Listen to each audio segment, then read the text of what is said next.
Social Commission for Asia and the Pacific, UNESCO, and has played a leadership role in the region, going back, one could say, to the previous administration, even prior to firmly stating this new path of development.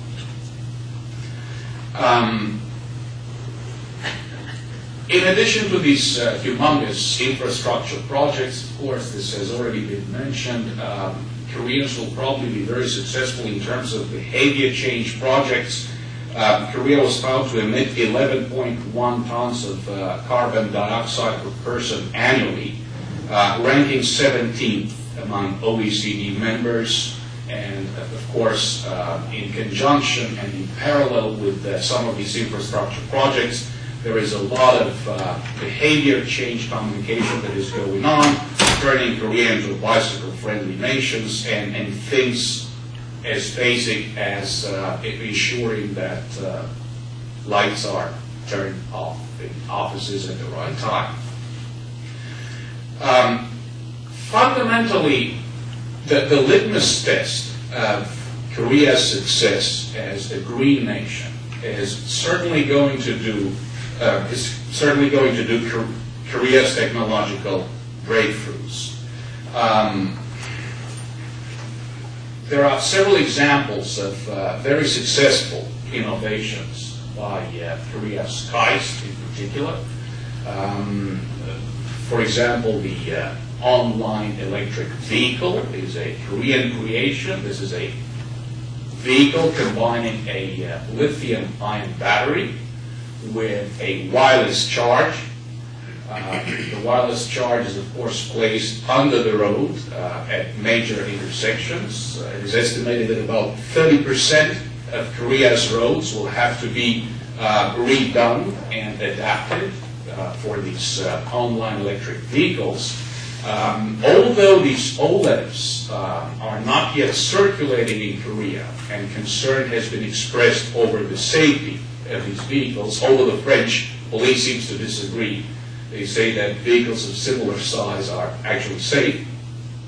Some orders have been placed from the United States, Fiji, Australia, and other places, suggesting that this may be a very interesting export item for Korea, and that this may be one example of how Korea can make a contribution in terms of breakthrough green technologies.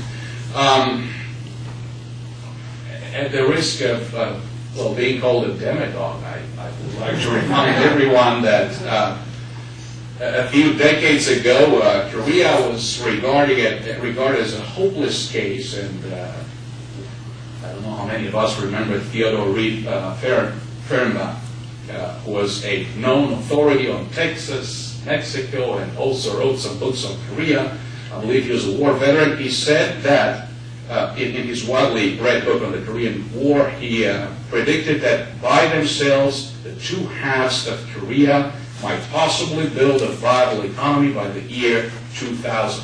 Certainly not sooner. Well, after the Korean War, Korea was hopeless, but one of the world's poorest nations turned into an astounding success story, going through a period of accelerated industrialization and accelerated economic growth. It wouldn't be out of the extraordinary to imagine that one of the world's greatest carbon dioxide emitters, a country that went through decades of economic development while sacrificing its environment, may one day be able to take the lead in this area of low carbon green growth. Some of our colleagues, one of our colleagues at the Mansfield Foundation, Dr. Werner Pasha, came up with the concept of a newly advanced economy, viewing Korea as an NAE, a newly advanced economy. As an NAE, Korea is very close to having exhausted its options for extensive economic growth through employing simply more capital and labor. Massive investment in infrastructure will certainly play a role in averting recession and creating jobs over the short and medium term. But of course, in addition to raising productivity, what Korea needs to do is to move away from the catching up style growth model. This growth model, this catching up growth model that worked for several decades, has to be modified to allow for innovation and technological change at the frontier of the global knowledge. And the area of low carbon green growth and the green technologies that can be developed in this area could certainly enable Korea to move away from the fading old style catching up national innovation system. Once again, over the long run, Korea's performance in terms of creating innovation and new technologies aimed to accomplish green growth will certainly be the litmus test that will let us know if Korea is successful or not over the long run. Thank you very much.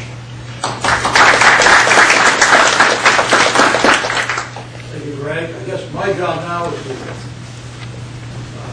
listen to questions before. I would like to make a couple of observations with you. One is a tremendous increase in realism that has occurred in the last 10 or 12 years, where people are now spending a lot of time trying to figure out how are they going to really implement change. This is a lot different than where we were back in the 90s, and put these programs into place. And there's a lot more also of each country really trying to figure out for themselves what they're going to do. And those interests are clearly causing countries to develop programs regardless of what goes on in Copenhagen. And I guess one question I would ask some of our panelists is Copenhagen really necessary? Will things proceed if there isn't a major international agreement, because countries see it in their own self-interest to be making changes? I don't want to prejudge the answer to that. But the move to the focus on implementation has also given rise to many issues of exactly how do you increase cooperation globally on new technologies. And we've got some people here who've been deeply involved in that. Griffin, you have, and one of the things that I noticed that you did discuss, which I happen to be a little bit familiar with, is the new U.S.-China Energy Research Center. And I guess one of the areas that they're wrestling with is the concept is terrific. But when you go to the next step of saying exactly how am I going to implement it, there's all kinds of questions regarding international property rights and vested interests between parties. And so any discussion of that or any interest in that subject, I think, would be welcome as well. But at this point, throw it over to the floor. Let me answer to your... Oh, yeah, well, why don't you? So, Rick, do you have an answer? No. John, I think you actually asked a very important question about do we need Copenhagen? And I think we probably need to begin thinking what is the role for an international agreement, an international framework, and so what will we use it for? It seems that the most important first step in getting to dealing with emissions is having countries recognize that it's in their interest to be able to do something. I think in China's case, the evolution of their thinking, actually like Griff's perspective, but I think the evolution of their thinking to realize that climate change is a threat to them, that they need to take steps, and they need to take steps with others, is important. India, I think, is beginning that process, but they still have an expectation, which in some ways has been created through the international process, that somebody else will pay for it. And so in some ways, there's a danger in the international process of setting expectations. But I think the international process becomes important because this is an international problem. So you run the risk of having people try to free ride on what's happening. So I think you do need that framework in place that shows that there is the commitment to dealing with the issue, and in some way you can then evaluate that countries are dealing with it. In some ways it's less important about making sure you have all the numbers lined up. If you play the numbers game, it's just that the real commitment is important.